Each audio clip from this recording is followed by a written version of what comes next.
बिस्मिल्लाहिर्रहमानिर्रहीम। कैसे हैं भैया आप लोग? रटना नहीं है, समझना है। Syntax book board matric Pakistan study chapter number 2 making of Pakistan.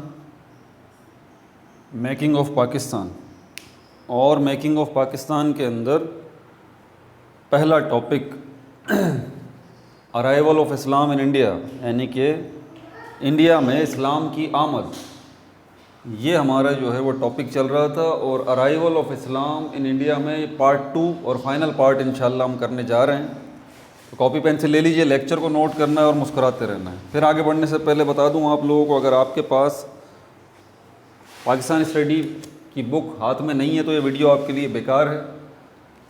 अगर इसका PDF नहीं खुला हुआ तो भी बेकार है। अगर आपके पास रजिस्टर नहीं है, लेक्चर नोट नहीं कर रहे, तो भी ये वीडियोस बेकार हैं आपके लिए। और अगर आपने पिछली वीडियोस चैप्टर नंबर 1 की वीडियोस और इसका पिछला पार्ट ख़ास तौर पे नहीं देखा तो भी ये वीडियो आपके लिए बेकार है। ख़ास तौर पे इसका पार्ट 1, क्योंकि तसलसल आपका बनेगा ही नहीं। फिर आप शिकायत मत कीजिएगा सर ये क्या हो गया। समझ में आ रही है बात? और ये वीडियोस उन बच्चों के लिए है जो कि अपने फ्यूचर से सिंसियर हैं, जो कि मेहनत करना जानते हैं। और कम से कम एक मेरी वीडियो को कम से कम 2 दफ़ा आप लाजमी देखें तो आपको सही कॉन्सेप्ट जो है वो गेन होगा। ठीक है, आगे शुरू करते हैं। क्विक रिव्यू कर लेते हैं पहले। क्या हमने देखा था?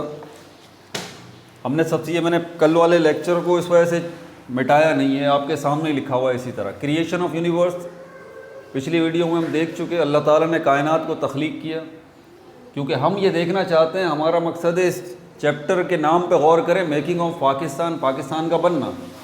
अब पाकिस्तान का बनना, पाकिस्तान बना कहाँ है? इंडिया में बना है। इंडिया के एक हिस्सा जो है वो पाकिस्तान बना। वो पाकिस्तान क्यों बना? क्योंकि वहाँ पर उस हिस्से पे मुसलमान आबाद थे।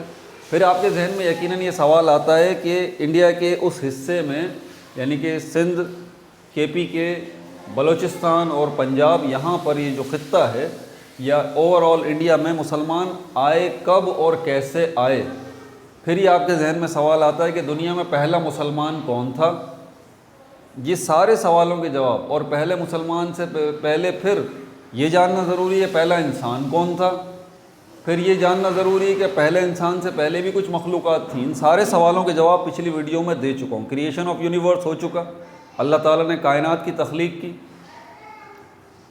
और उसके बाद पहले आप सल्लल्लाहु अलैहि वसल्लम के नूर को तख्लीक किया अहदीस के मुताबिक, और उस नूर से आगे सारी कायनात को तख्लीक किया। और उसके बाद आगे मखलूक़ात में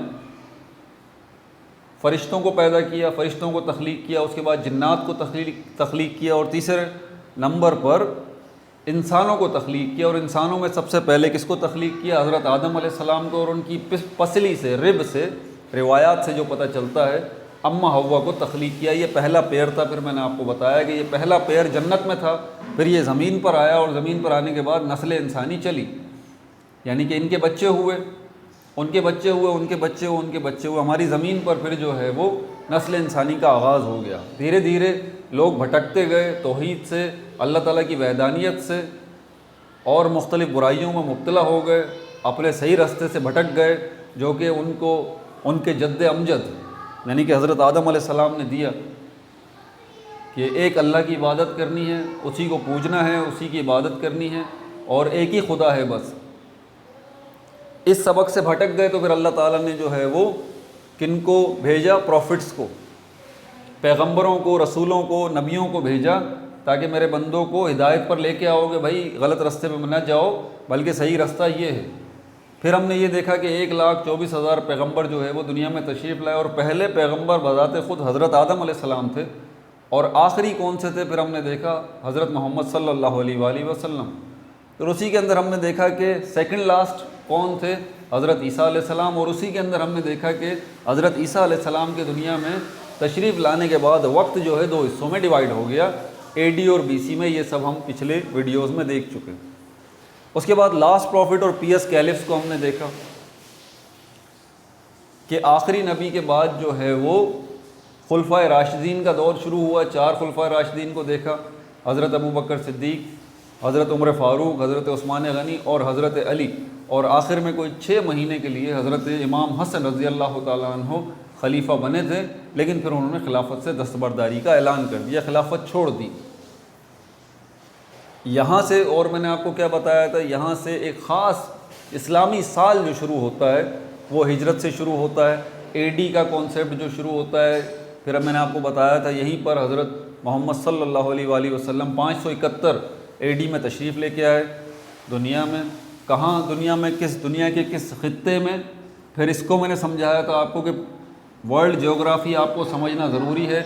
ये वर्ल्ड का मैप है, और कोई भी मैप हो, वर्ल्ड का मैप हो, किसी कॉन्टिनेंट का मैप हो, किसी मुल्क का मैप हो, किसी शहर का मैप हो, किसी टाउन का मैप हो, कोई भी मैप हो, नक्शा हो, हमेशा उसके टॉप जो है उस पर नॉर्थ होता है, और उसके सामने बिल्कुल उसके अपोजिट साउथ होता है, ये पेयर होता है, और राइट हैंड साइड पे ईस्ट होता है, और लेफ्ट हैंड साइड पर वेस्ट होता है। ये मैंने आपको बताया था। तो हमारी इस दुनिया में भी नॉर्थ, साउथ, ईस्ट, वेस्ट है। और क्या है, यहाँ पर 7 कॉन्टिनेंट्स हैं, 7 बर्रे आज़म हैं। ये टॉप पे जो नज़र आ रहा है अंटार्कटिका मैंने बना दिया था, और उसके बाद ये बर्फ़ का बर्रे आज़म है, यहाँ बर्फ़ ही बर्फ़ होती है। उसके बाद नॉर्थ अमेरिका, साउथ अमेरिका, इसके बारे में तफसीलात बताई थी कि ये नॉर्थ में पड़ रहा है अमेरिका, ये साउथ में पड़ रहा है अमेरिका। उसके बाद फिर यूरोप, अफ्रीका और एशिया, ये 3 कॉन्टिनेंट जो हैं वो एक साथ हैं। ये बात मैंने आपको समझाई थी। और उसके साथ ये ऑस्ट्रेलिया जो है वो 7वां बर्रे आज़म लग रहा है। ये सारी डिटेल्स मैंने आपको बताई थी। तो हज़रत मोहम्मद सल्लल्लाहु अलैहि वसल्लम कहाँ तशरीफ़ लेके आए? क्या north America, south America, Antarctica? नहीं। किस बर्रे आज़म में आए? एशिया में आए। एशिया के कौन से मुल्क में आए? अरब में आए। अरब के कौन से ख़ित्ते में आए? जिसको मक्का कहा जाता है, वहाँ आप सल्लल्लाहु अलैहि वसल्लम तशरीफ़ लेके आए। कब तशरीफ़ लेके आए? 571 एडी में सारी तफसीलात बताई हैं। 571 एडी।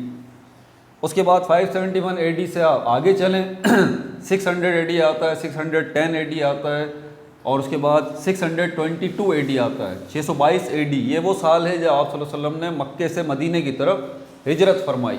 मैंने ये सारी डिटेल्स पिछली वीडियो में बताई हैं आपको। और उसके बाद यहाँ से 622 एडी से हमारा कौन सा साल शुरू होता है? हमारा साल शुरू होता है हिजरी साल, मुसलमानों का।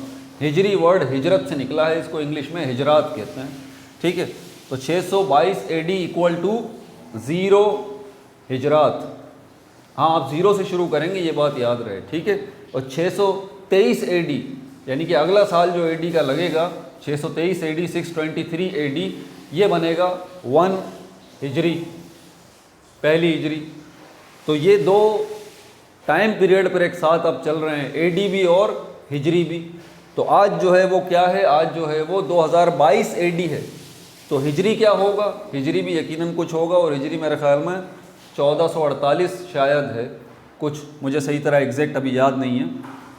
बहरहाल फिर उससे आगे चलते हैं। तो 622 एडी से फिर मैंने आपको बताया था 632 एडी आप सल्लल्लाहु अलैहि वसल्लम ने दुनिया से पर्दा फरमाया, और उसके बाद पहले खलीफा है 632 से 634 एडी तक, और उसके बाद 634 एडी से 644 एडी तक जो है वो हज़रत उमर फ़ारूक का टाइम पीरियड है। और उसके बाद जो है वो हज़रत उस्मान का सबसे बड़ा टाइम पीरियड है 12 साल का, और उसके बाद जो है वो 5 साल का हज़रत अली का टाइम पीरियड है 656 से लेके 661 तक, 656 से लेके 661 तक।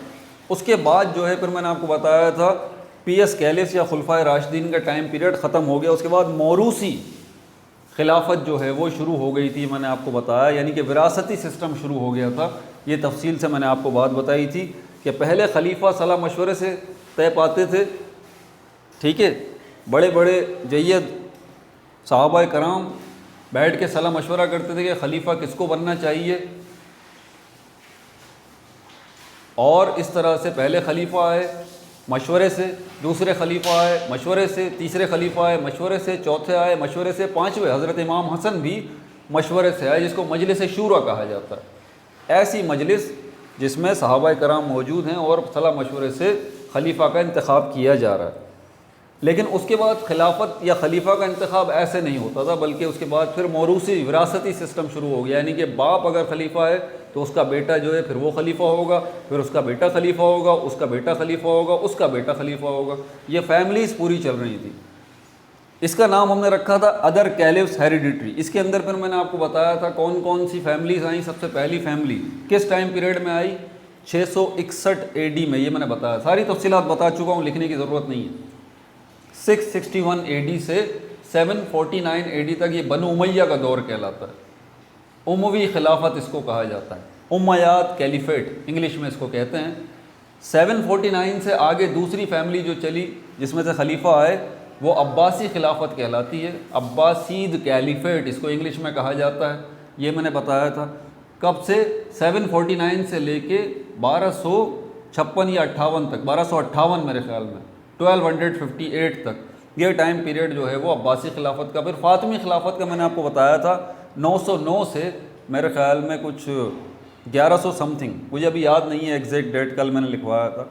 अब्बासी खिलाफत के दौरान ही एक और खिलाफत का ज़हूर हुआ था जिसको फ़ातिमी खिलाफत कहा जाता है। उसके बाद चौथी खिलाफत मैंने आपको बताया वो 1299 से शुरू हुई थी। कब? जब जो है उस्मानी खिलाफत जिसको कहते हैं, जिसमें आप ये अर्तुगरुल गाज़ी ड्रामा जो देख रहे हैं, इसका बाप सुलेमान अर्तुगरुल का और इसका बेटा फिर आगे उस्मान पहला, जिसने बाकायदा उस्मानी सल्तनत की बुनियाद रखी, ये वो उस्मान था। इसी से उस्मानी सल्तनत शुरू हुई। इसको इंग्लिश में ऑटमन एम्पायर कहा जाता है। यहाँ से खिलाफत आगे चली थी 1299 से। फिर आगे कब? 1299 से कब? 1200 से फिर 1300 हुआ, 1400 हुआ, 1500, 1600, 1700, 1800, 1900, 1924 में जाके खिलाफत ख़त्म हो चुकी है। अब कोई खलीफा दुनिया में नहीं है। मुसलमान मौजूद हैं, बादशाह मौजूद हैं, वज़ीर आज़म मौजूद हैं, लेकिन कोई खलीफा के टाइटल रखने वाला शख्स आपको नहीं मिलेगा। खिलाफत ख़त्म हो चुकी, इंशाअल्लाह दोबारा आएगी। हमारा हेरिटेज है, हमारा विरसा है मुसलमानों का, ठीक है।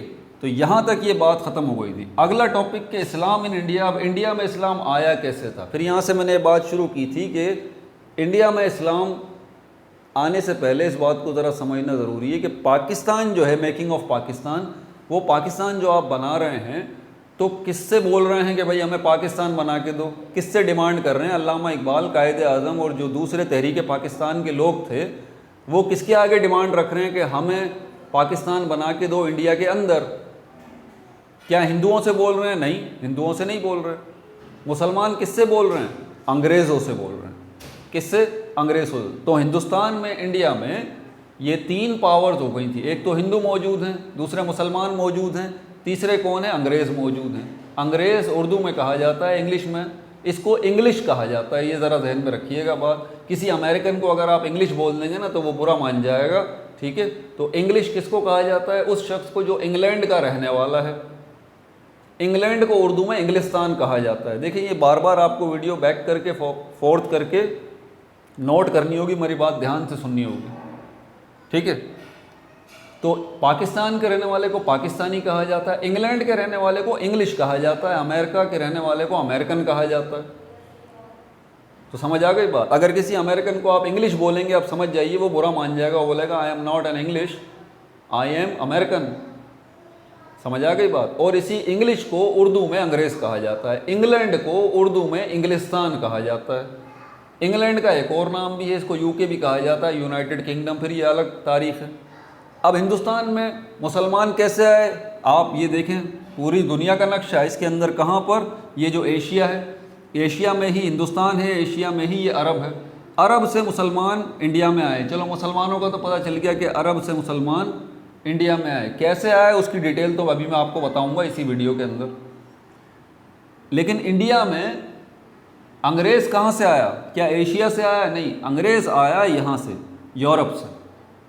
ये जो कॉन्टिनेंट है यूरोप, और यूरोप का कौन सा मुल्क? यूके या इंग्लैंड या यूनाइटेड किंगडम या इंग्लिस्तान। यहाँ से अंग्रेज़ यहाँ पे इंडिया आया और यहाँ पर इसने जो है वो हुकूमत की, मुसलमानों से हुकूमत छीन ली।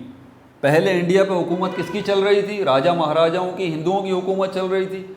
हिंदुओं से मुसलमानों ने हुकूमत छीनी, मुसलमानों से किसने हुकूमत छीनी? अंग्रेज़ों ने हुकूमत छीन ली। और उसके बाद मुसलमानों और हिंदुओं ने मिल के एक कैंपेन चलाई कि भाई हमें अपना मुल्क चाहिए। मुसलमानों ने भी कहा ये भी हमारा मुल्क है। क्यों मुल्क है आपका भाई? यहाँ तो हिंदू रहते हैं। मुसलमान कह सकते हैं ना, क्लेम कर सकते हैं। हिंदू बच्चे भी सुन रहे होंगे, जहन में सवाल आएगा, अपने अपने यकीन है भाई। अब हमारा तो यकीन, मुसलमानों का बात ही ख़त्म हो जाती है ना। यहाँ पर हम कहते हैं कि आप किसी मज़हब से ताल्लुक़ रखते हैं, आपका भी ताल्लुक़ घूम फिर के हज़रत आदम अलैहिस्सलाम से ही लगता है, जैसे हमारा लगता है ऐसे आपका भी लगता है, भले आप माने ना माने, ये हमारा यकीन है। और ये दुनिया अल्लाह ताला ने बनाई है, तो इंडिया भी अल्लाह ताला ने बनाया है भाई। तो यहाँ पर अगर आप हिंदू रहते हैं तो आप, ये आपका भी जितना है उतना हमारा भी है, सारी दुनिया ही हमारी है, ये हमारा यकीन है। ज़िंदगी चलती है यकीन के ऊपर ही ना भाई, आपके बिलीव्स के ऊपर ही ना। जैसे आपको यकीन होता है, बिलीफ होता है, ऐसे दुनिया का निज़ाम चलता है। तो बहरहाल इसके ऊपर कुछ और भी बातें हैं जिसको फ़िलहाल तो मैं यहाँ डिस्कस नहीं कर सकता। तो अपने अपने यकीन की बात है। आप कहेंगे कि पहले तो हिंदू यहाँ रहते थे हिंदुस्तान में, शुरू से हिंदू यहाँ पर आबाद है हिंदुस्तान में, शुरू से भाई, शुरू से। फिर हम तो शुरू की अगर बात करेंगे ना, तो हिंदुस्तान में हिंदू शुरू से आबाद नहीं है, माजरत के साथ। हमारा ईमान ये है कि उससे पहले मुसलमान आबाद थे, क्योंकि पहले या स्टार्ट की अगर बात करते हैं तो पहले दुनिया में जो हज़रत आदम अलैहिस्सलाम, अम्मा हव्वा तशरीफ़ लाए, कौन थे? मुसलमान थे भाई।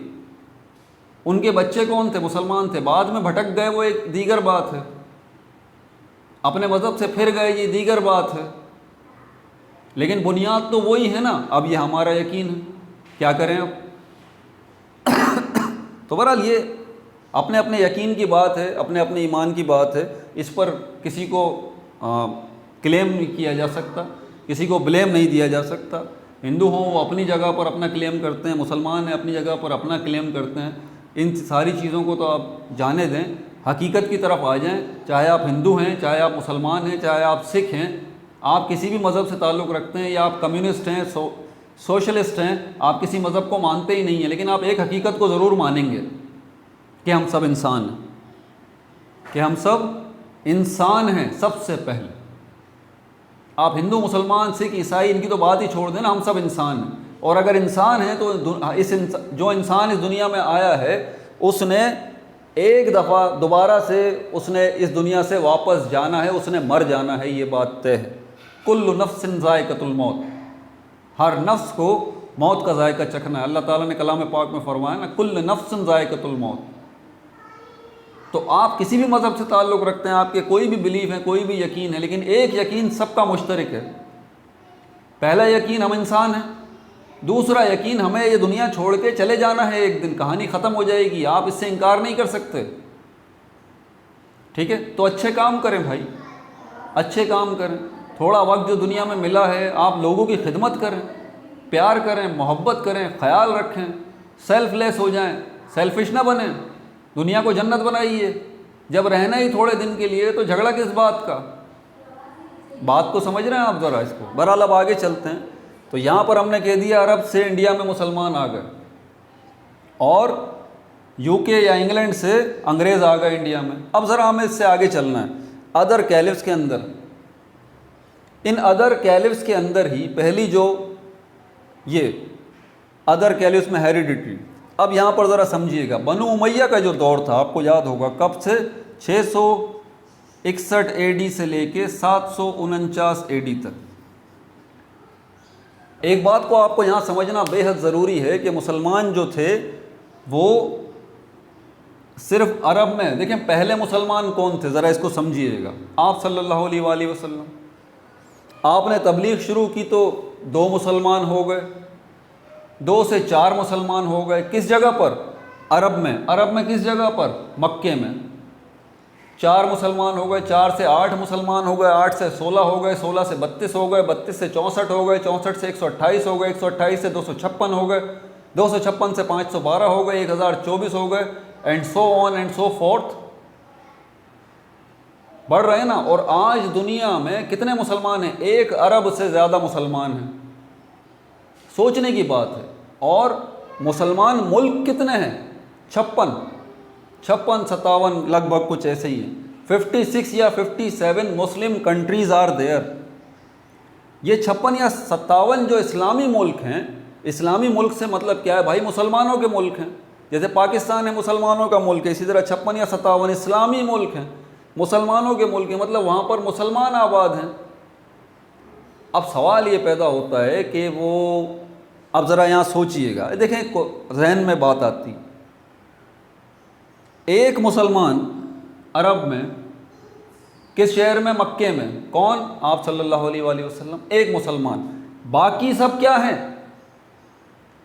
वो लोग जो यूरोप में हैं वो क्या हैं, वो लोग जो अफ्रीका में हैं वो क्या हैं, वो लोग जो ऑस्ट्रेलिया में हैं वो क्या हैं, वो लोग जो नॉर्थ अमेरिका में हैं, साउथ अमेरिका में हैं वो क्या हैं, वो लोग जो अरब और अरब से बाहर इंडिया में, अफ़गानिस्तान में, ईरान में, शाम में, तुर्की में, लीबिया में और रशिया में, रूस जिसको कहते हैं, चाइना में, मंगोलिया में, इन सारे मुल्कों में जो एशिया में मौजूद हैं वहाँ पर जो लोग हैं वो क्या हैं भाई, सबके सब नॉन मुस्लिम हैं।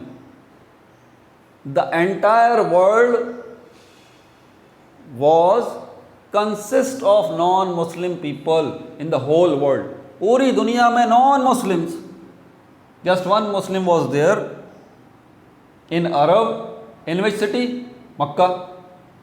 अब ज़रा बात को समझिएगा, अगर सारी जगह पर नॉन मुस्लिम हैं तो ऑब्वियस सी बात है वो मुल्क क्या हुआ, वो मुल्क भी नॉन मुस्लिम हुआ भाई। बात को समझिएगा, नॉर्थ अमेरिका इसमें जितने मुल्क हैं सबके सब नॉन मुस्लिम, साउथ अमेरिका जितने मुल्क हैं सबके सब नॉन मुस्लिम, ऑस्ट्रेलिया में नॉन मुस्लिम, यूरोप में नॉन मुस्लिम, अफ्रीका में नॉन मुस्लिम, एशिया में पूरे में नॉन मुस्लिम, सारे नॉन मुस्लिम,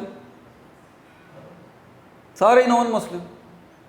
एक सिर्फ अरब के किसी, और अरब जो है, अरब बहुत बड़ा खित्ता है, इस बात को ज़रा समझिएगा, अरब बहुत बड़ा खित्ता है। मैं अरब कह रहा हूँ तो अरब का मतलब आपको पता है कि इस अरब के अंदर अभी कौन कौन से मुल्क बने हुए हैं। सऊदिया अरब, सऊदिया अरब ये मुल्क बना है इसी अरब खित्ते से।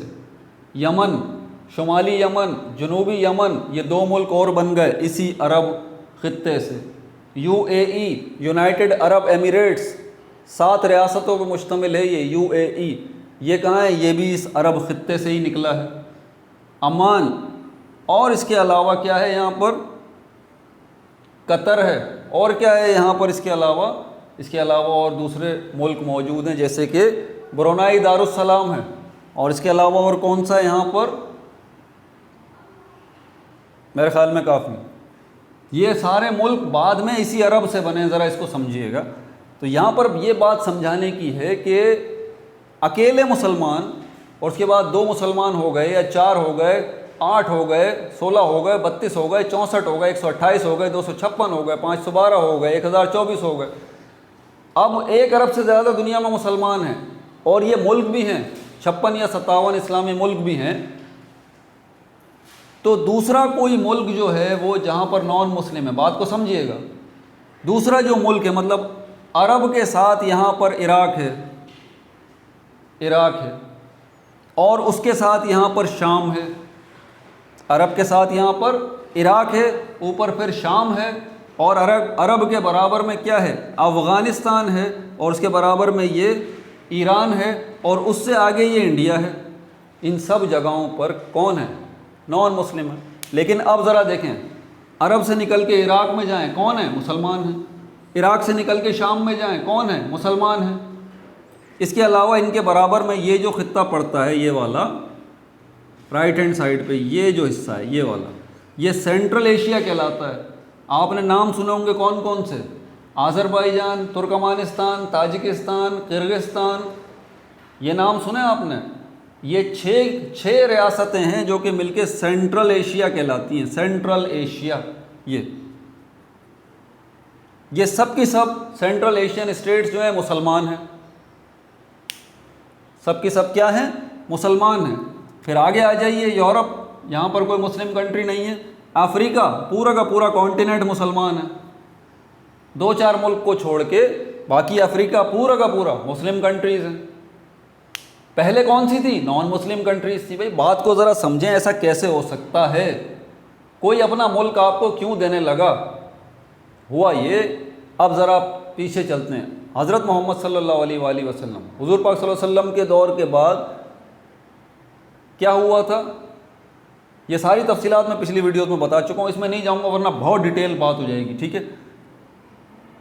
तो खुलफाए राशिदीन का जो दौर शुरू हुआ, हज़रत अबू बकर सिद्दीक़ और उसके बाद हज़रत उमर फ़ारूक, हज़रत उस्मान गनी, फतूहात का सिस्टम शुरू हुआ जी। मुसलमान मक्के मदीने से निकल गए थे, मुसलमान ज़्यादा होते जा रहे थे, वो मक्के मदीने से निकल रहे थे, लेफ़्ट राइट के सारे ममालिक को कैप्चर कर रहे थे। समझ आ गई बात।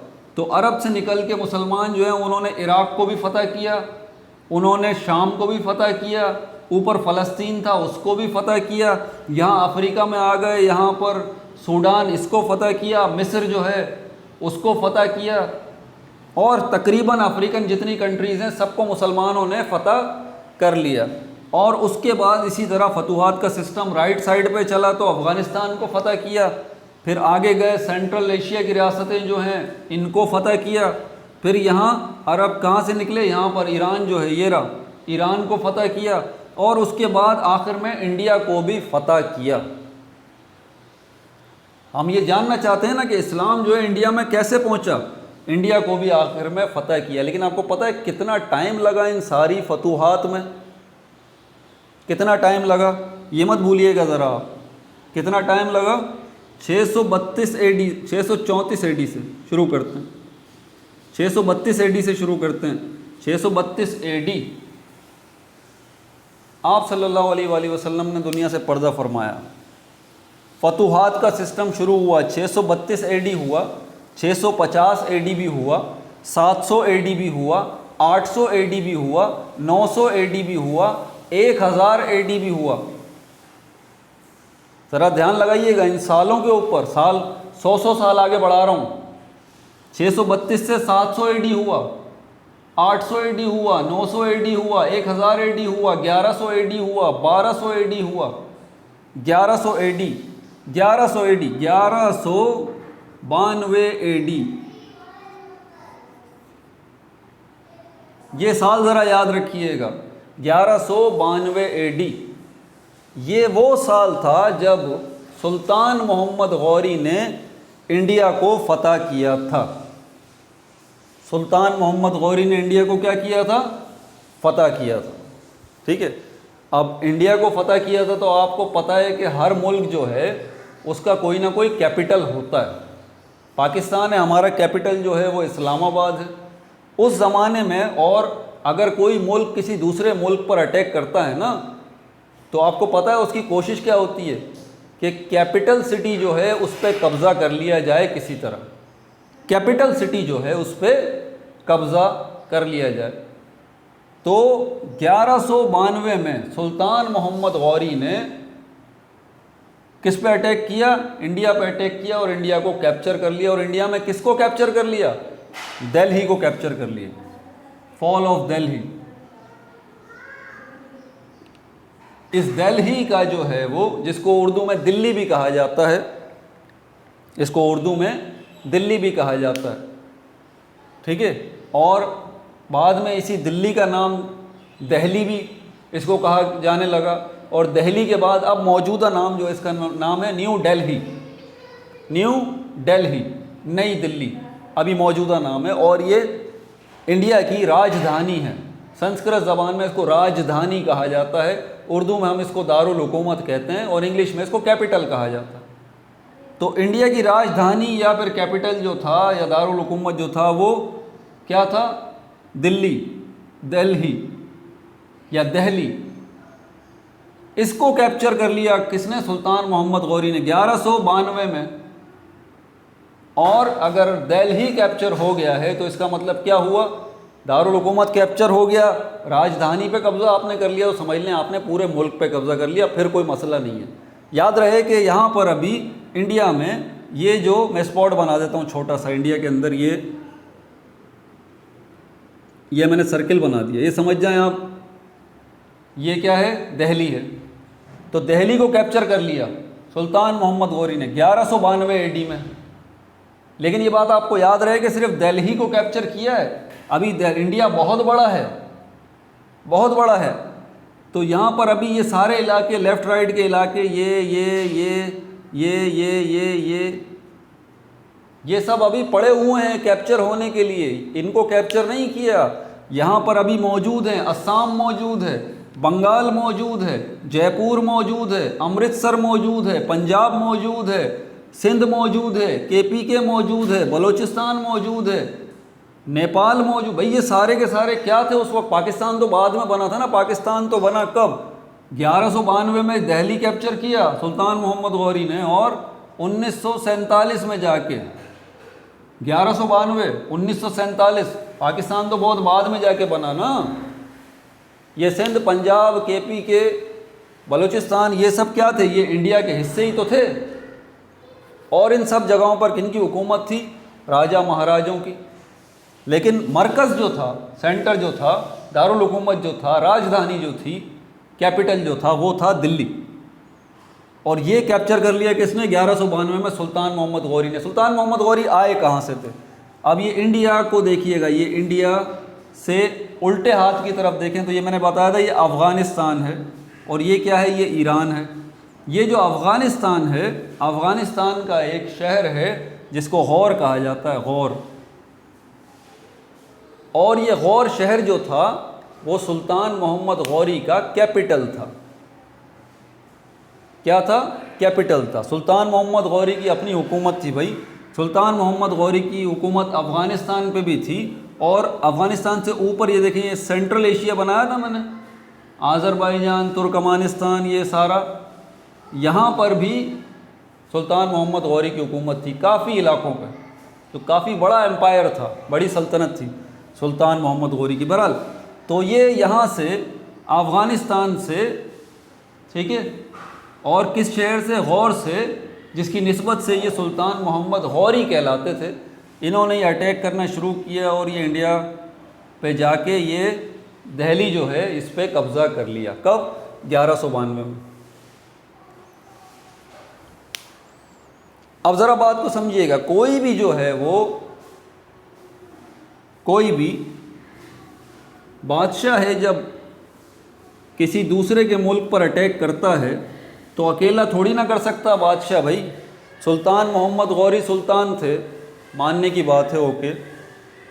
तो सुल्तान मोहम्मद गौरी सुल्तान थे तो क्या अकेले चले गए यहाँ से निकल के गज़नी, सॉरी गौर अपने जो शहर में इनका महल था, सुबह उठे, नाश्ता किया और बोला मैं अकेला जा रहा हूँ, यहाँ से सीधा जाके इंडिया जा रहा हूँ और दिल्ली को कैप्चर कर लूँगा? भाई मजाक वाली बात है ये तो नहीं हो सकता ना। आप भले सुल्तान है तो अकेले थोड़ी ना कोई जाके, यहाँ पर जो बादशाह बैठा हुआ है, जो राजा बैठा हुआ है दिल्ली में, जिसकी हुकूमत है, उसको चमाट मार के तख्त से हटा देंगे? आप बोलेंगे नीचे उतर जाओ, मैं आ गया हूँ भाई, मैं सुल्तान हूँ गौर का।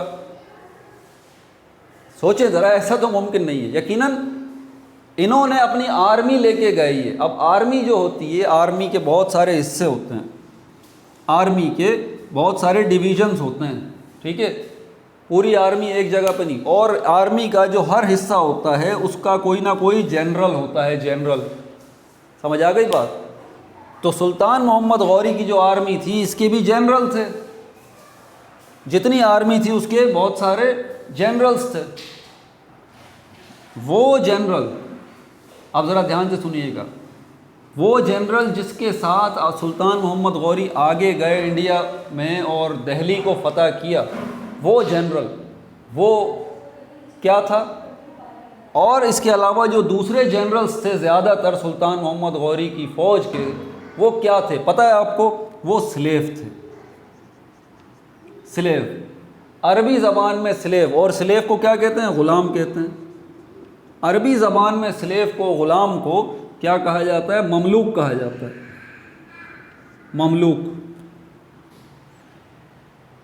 ममलूक कहा जाता है। तो ये बड़ा पॉइंट है, इसको जहन में रखिएगा, ठीक है। तो ये जितने जनरल्स थे सुल्तान मोहम्मद गौरी के, ये सब के सब क्या थे? ये इनके अपने ग़ुलाम थे। इन्होंने इनको तरबियत दी, बेहतरीन तरबियत दी, और उसके बाद इनकी सलाहियतों को देखते हुए फ़ौज में बड़े बड़े ओहदे दिए और इनको जनरल्स बना दिया।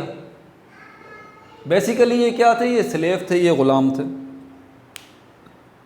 सुल्तान मोहम्मद गौरी का कोई बेटा नहीं था, ये बात ज़हन में रखिएगा, ठीक है। याद हो गई ये सारी बातें। अब आगे चलते हैं।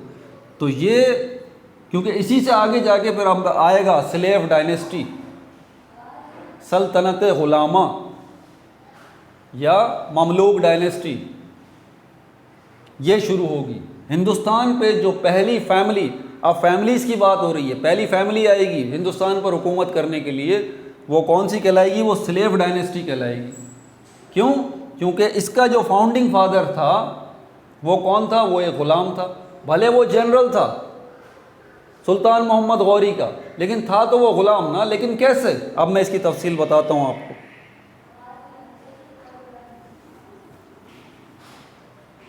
तो 1192 एडी में सुल्तान मोहम्मद गौरी अपने जनरल्स के साथ कहाँ अटैक किया?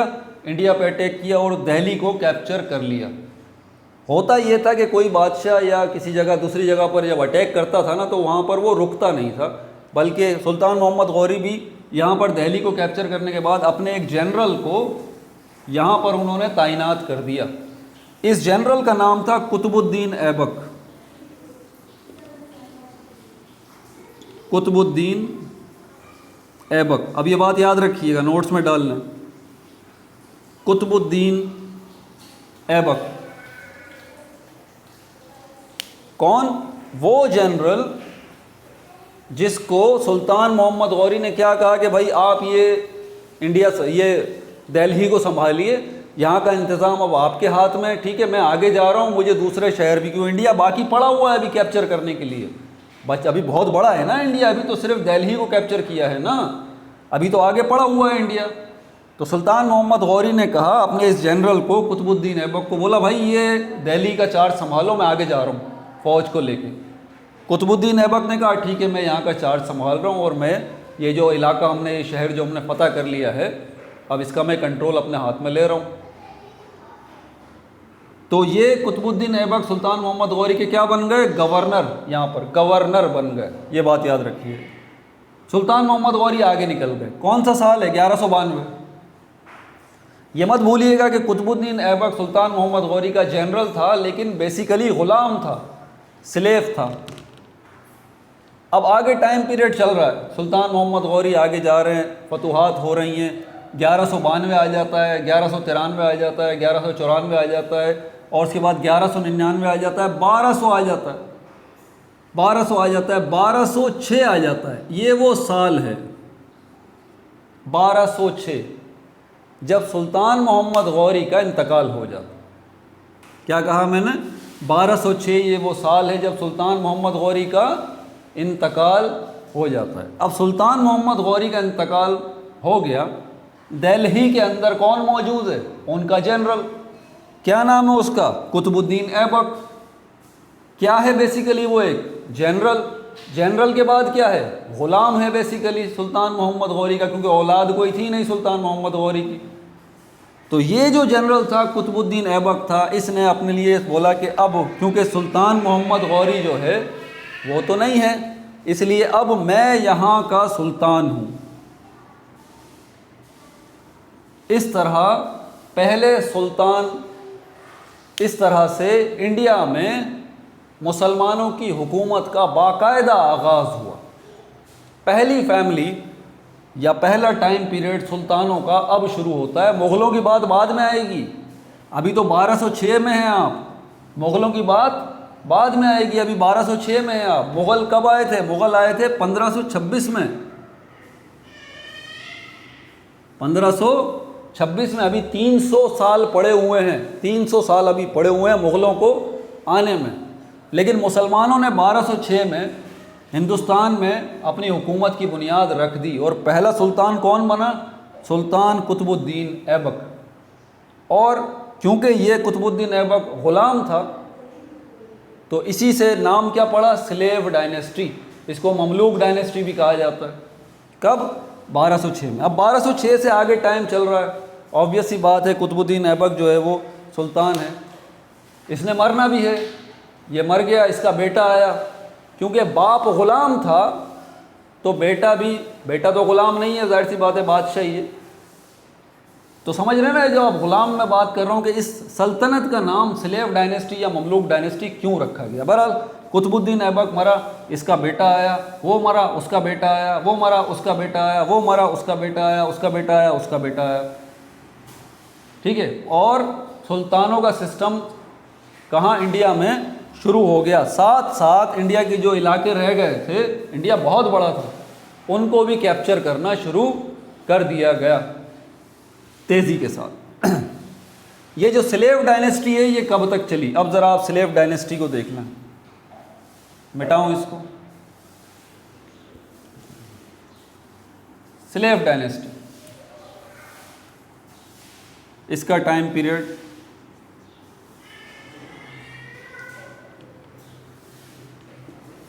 1206 से 1200 1206 से 1290 ये स्लेव डायनेस्टी या ममलूक डायनेस्टी कहलाती है। इस फैमिली ने इंडिया पर हुकूमत की। और पहला सुल्तान कौन था इसका? कुतुबुद्दीन ऐबक, नोट्स में डालना। उसके बाद दूसरी डायनेस्टी, एक दूसरी फैमिली जो है वो टेक ओवर कर लेती है। दूसरी फैमिली यहाँ पर आती है और वो क्या करती है? वो टेक ओवर कर लेती है। किसको?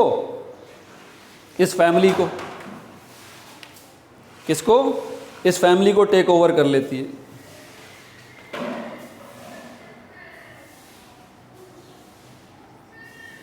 वो कौन सा शख्स था जिसने 1290 में इस फैमिली का इक़्तिदार ख़त्म किया, इस फैमिली की पावर को ख़त्म किया?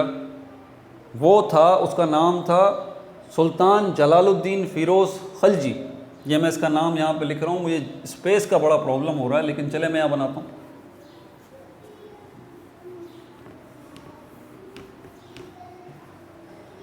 कौन सा है ये? खिलजी डायनेस्टी कहलाती है। खिलजी डायनेस्टी कब से कब तक चली है? 1290 से चली है और 1320 तक गई। उसके बाद तीसरी डायनेस्टी जो है वो शुरू होती है। तीसरी डायनेस्टी है वो तुगलक डायनेस्टी कहलाती है।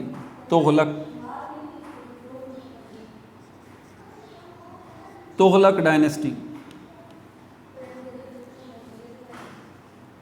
ये फैमिलीज़ के नाम बता रहा हूँ आपको, ठीक है ना। हमारे सिंध में भी जैसे सुमरा फैमिली है, ठीक है, कलोड़ो फैमिली है, और बहुत सारी फैमिलीज़ हैं। इस तरह ये फैमिलीज़ थी। स्लेव डायनेस्टी, उसके बाद खिलजी डायनेस्टी 1290 से 1320 तक, और 1320 से तुगलक डायनेस्टी शुरू हुई। 1320 से कहाँ तक गई है ये तुगलक डायनेस्टी? 1414 तक, 1414 AD तक। मैं ज़रा चेक कर लूँ नीचे का नज़र आ रहा है आपको सही तरह?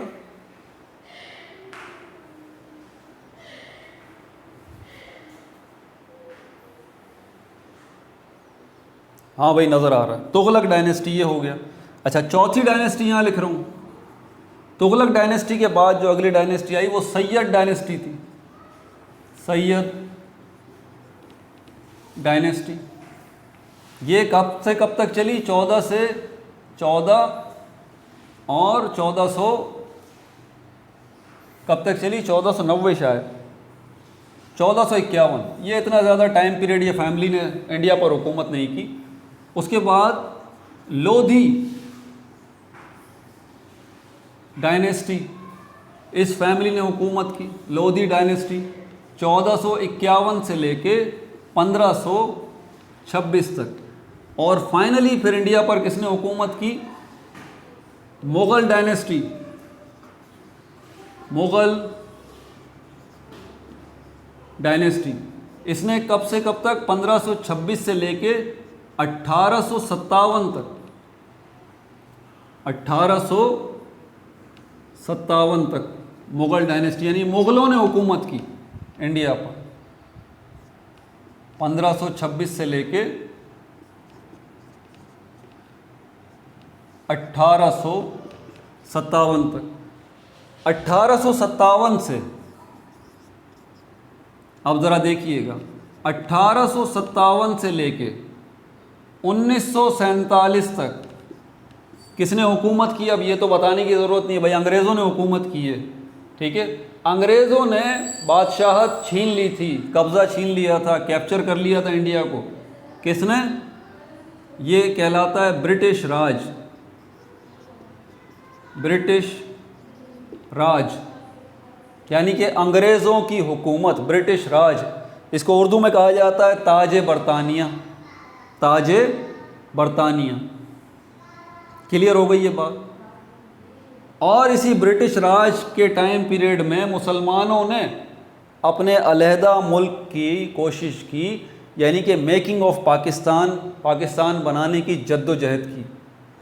मुसलमानों के पास कोई पावर थोड़ी थी, असला थोड़ी था, आर्मी थोड़ी थी, सिर्फ बातें थी, टेबल टॉक थी। आप ज़रा सोचिए, ज़रा आप किसी को बातों से कायल कर सकते हैं सिर्फ कि भाई ये मेरी जगह है, यहाँ पर मेरी आबादी है, तो आप ये मुझे दे दीजिए। अंग्रेज़ जो है इंडिया पर कब्ज़ा करके बैठा हुआ है। आप उससे बोल रहे हैं कि जहाँ जहाँ मुसलमान आबाद हैं, यहाँ इन आबाद मुसलमान इलाकों को मिला के हमें एक मुल्क बना दें। अंग्रेज़ क्यों मानने लगा भाई? ज़रा सोचिए ज़रा इस बात के ऊपर। आप एक मिनट के लिए सोचिए, आप कैसे कायल करेंगे अंग्रेज़ को? वो बोलेगा दिमाग ख़राब है आपका, हमने इतनी मेहनत से पूरे इंडिया पे कब्ज़ा किया है, इस इंडिया का एक हिस्सा जो है वो आपको मुल्क बना के हम दे दें। क्यों भाई? बस इस वजह से कि यहाँ पर आपके मुसलमानों की अक्सरियत है, इस वजह से हमारा दिमाग ख़राब है। इसीलिए हमने कब्ज़ा किया था आपके मुल्क पे कि आप बातें करें बस सिर्फ हमसे कि हमें तो ये मुल्क बना दो, और आपकी बात हम मान भी जाएं, और आप जो है और हम आपको मुल्क भी बना के दे दें। लेकिन तारीख़ ने देखा कि ऐसा हुआ, तारीख़ ने देखा कि ऐसा हुआ। बातचीत, टेबल टॉक के ज़रिए अंग्रेज़ को मजबूर कर दिया गया, और अंग्रेज़ ने माना कि हाँ इन जगहों पर मुसलमानों की अलग हुकूमत होनी चाहिए। उसके बैकग्राउंड क्या थे? कैसे अंग्रेज़ मान गया अल्लामा इकबाल की बात, कायदे आज़म की बात, मुसलमानों की बात? कैसे मान गया? ये चारों पांचों सूबे मिला के इसने कैसे पाकिस्तान बनाने का ऐलान कर दिया अंग्रेज़ ने? कैसे अपना कब्ज़ा छोड़ दिया? ये सवाल गौर तलब है। इसके लिए भी मज़ीद हिस्ट्री है, अभी मैं उसमें तो इतनी डिटेल में नहीं जाना चाहता, टाइम वैसे ही बड़ी लंबी वीडियो बन गई है। लेकिन इतना बता दूं आपको, ये जो टाइम पीरियड था 1947 में पाकिस्तान बना था और इंडिया भी बना था, इससे पहले 1939 से 1945 तक कितना टाइम? 1939 से लेके 1945 तक, 1945 तक दूसरी जंग अज़ीम चली थी। सेकंड वर्ल्ड वॉर क्या चली थी? दूसरी जंग अज़ीम चली थी, सेकंड वर्ल्ड वॉर चली थी। और इस सेकंड वर्ल्ड वॉर के अंदर इंग्लैंड जो था वो एक ग्रुप के अंदर था, अमेरिका जो था वो भी उसी ग्रुप में था, रशिया जो था वो भी उसी ग्रुप में था। दूसरे ग्रुप के अंदर, दूसरे ब्लॉक में कौन था? Germany, Japan. तो बड़ी ख़तरनाक दूसरी जंग अज़ीम हुई थी, मैं आपको बता दूं। 1939 से लेकर 1945 तक चली थी। इसके जब ये जंग ख़त्म हुई, इसके 2 साल बाद पाकिस्तान बन गया था और इंडिया बन गया था। हिंदुस्तान तकसीम हो गया था 2 मुल्कों में, इंडिया और पाकिस्तान। इस जंग के अंदर ये जो ब्लॉक है जिसमें मैंने कहा इंग्लैंड, अमेरिका, रशिया, ये जो ब्लॉक था ये जीत तो गया था, इसमें कोई शक नहीं है। इंग्लैंड, अमेरिका, रशिया, ये ब्लॉक दूसरी जंग अज़ीम जीत गया था। और जो दूसरा ब्लॉक है जिसमें जापान है और जर्मनी है, जिसमें हिटलर था, ये दूसरा ग्रुप जंग हार गया था। लेकिन जापान और जर्मनी ने, हिटलर ने इंग्लैंड का बेड़ा गर्क कर दिया। इंग्लैंड का बेड़ा गर्क कर दिया था कि इंग्लैंड के लिए, अंग्रेज़ों के लिए ये बड़ा मुश्किल हो गया था कि वो इलाके जहाँ पर अंग्रेज़ों ने कब्ज़ा कर रखा है, जैसे कि हिंदुस्तान, इस पर अपना कब्ज़ा मज़ीद कायम रख सके। इनके बस से बाहर हो गया था। उन्होंने बोला इस पे कब्ज़ा कायम करके रखें, हमारा अपना मुल्क हमारे हाथ से जा रहा है। जापान और हिटलर ने जो है, जर्मनी ने जो है वो बेड़ा गर्क कर दिया हमारे मुल्क का। ये लंदन सिटी इसका सफाया कर दिया था। इतना बुरा हाल हुआ था इंग्लैंड का दूसरी जंग अज़ीम के अंदर। यानी कि इंग्लैंड जीत तो गया था दूसरी जंग अज़ीम लेकिन बहुत बुरा हाल हो गया था उसका, बहुत ज़्यादा बुरा हाल। और उसके अंदर अब इतनी ताकत नहीं रही थी कि वो मज़ीद जो है किसी दूसरे मुल्क पर कब्ज़ा रख सके, जैसे कि इंडिया। इसलिए फिर क्या किया उन्होंने, बोला यार अपनी फोर्सेस वापस बुलाओ कि इंडिया पे काबू रखने के लिए आपको इंडिया के ऊपर फ़ौज भी तो रखनी पड़ेगी ना, आर्मी भी तो छोड़नी पड़ेगी। तो इंग्लिश आर्मी जो है वो इंडिया में मौजूद है। अब वो बोल रहे हैं यार इस आर्मी को वापस बुलाओ, भाई इनको आज़ादी दो, हमारा ही बेड़ा गर्क हो गया है। ये ना हो कि हमारा अपना मुल्क ही चला जाए हमारे हाथ से। समझ में आ गई बात? तो ये बुनियादी वजह थी, वरना कोई इतनी आसानी से जो ना आपको प्लेट में रख के नहीं दे देता कब्ज़ा अपना, ये लो भाई तुम ले लो। लेकिन हालात ऐसे हो गए थे कि इनके पास दूसरा ऑप्शन था ही नहीं। और इस चीज़ को समझ लिया था बड़े बड़े जो हिंदुस्तान के रहनुमा थे ना, जैसे कि महात्मा गांधी हैं, ठीक है, और इंडिया की साइड से और पाकिस्तान की साइड से कायदे आज़म है। तो ये बड़े दूरअंदेश लोग थे, अल्लामा इकबाल और दूसरे का लियाकत अली ख़ान, ये बड़े बड़े कायदीन जो है ये इनको अंदाज़ा हो रहा था कि आज या कल में जो है वो इंग्लैंड की कमर टूट चुकी है, ये आज़ादी देगा, इसके बाद दूसरा ऑप्शन ही नहीं बचा, वरना इंग्लैंड खुद कैप्चर हो जाएगा। इतना वीक हो गया, कोई तीसरा मुल्क इसके ऊपर हमला कर देगा। बात समझ आ रही है आपको? तो जाके जो है ये सारा का सारा सिस्टम हुआ था और इन्होंने आज़ादी दी थी।